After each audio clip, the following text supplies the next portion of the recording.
സങ്കീർത്തനം 83. ദൈവമേ മിണ്ടാതിരിക്കരുത്, ദൈവം മൗനവും അസ്വസ്ഥതയും ഇരിക്കരുത്.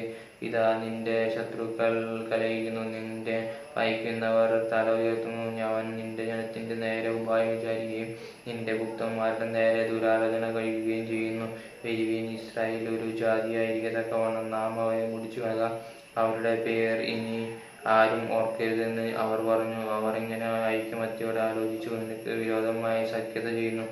ഏദോമ്യരുടെയും ഇശ്മയേല്യരുടെയും കൂടാരങ്ങളും മോവാബിലും ഹഗ്ഗിലും കൂടെ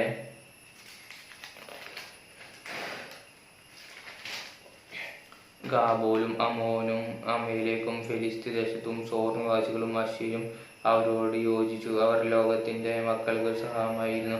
മിദ്യാൻ അവരോട് ചെയ്തതുപോലെ അവരോട് ചെയ്യണമേ. കീശാൻ ടോപ്പിൽ വെച്ച് സീസറോടും യാബീനോടും ചെയ്തതുപോലെ തന്നെ അവർ എൽദോരിൽ വെച്ച് നശിച്ചുപോയി. അവർ നിലത്തു നിന്ന് വളയമായി തീർന്നു. അവരുടെ കുലീനന്മാരോ ഓരേബ്, സേബ് എന്നിവരെ പോലെയും അവരുടെ സകല പ്രഭുക്കന്മാരെയും സേബഹ്, സൽമൂന എന്നിവരെ പോലെയും ആക്കണമേ.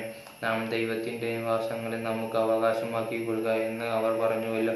എൻ്റെ ദൈവമേ, അവരെ ചുഴലിക്കാറ്റത്തെ പൊടി പോലെയും കാട്ടുന്ന കൊന്ന പതിർ പോലെയും ആക്കണമേ. വന്നത്തെ ജയിപ്പിക്കുന്ന തീ പോലെയും പർവ്വതങ്ങളെ ചുട്ടുകളയുന്ന അഗ്നിജ്വാല പോലെയും നിന്റെ കൊടുങ്കാറ്റുകൊണ്ട് അവരെ പിന്തുടരണമേ. നിന്റെ ചുഴലിക്കാറ്റ് കൊണ്ട് അവരെ ഭ്രമിപ്പിക്കണമേ. യഹോവ, അവർ തിരുനാമത്തെ അന്വേഷിക്കേണ്ടതിന് നീ അവരുടെ മുഖത്തെ ലജ്ജാപൂർണമാക്കണമേ. അവർ എന്നേക്കും ലജ്ജിച്ച് ഭ്രമിക്കുകയും നാണിച്ച് നശിച്ചു പോവുകയും ചെയ്യട്ടെ. അങ്ങനെ അവർ യഹോവ എന്നും നമ്മോടുള്ള നീ മാത്രം സർവ്വഭൂമിക്കും മീതെ അത്യുന്നതൻ എന്ന് അറിയും. ആമേൻ.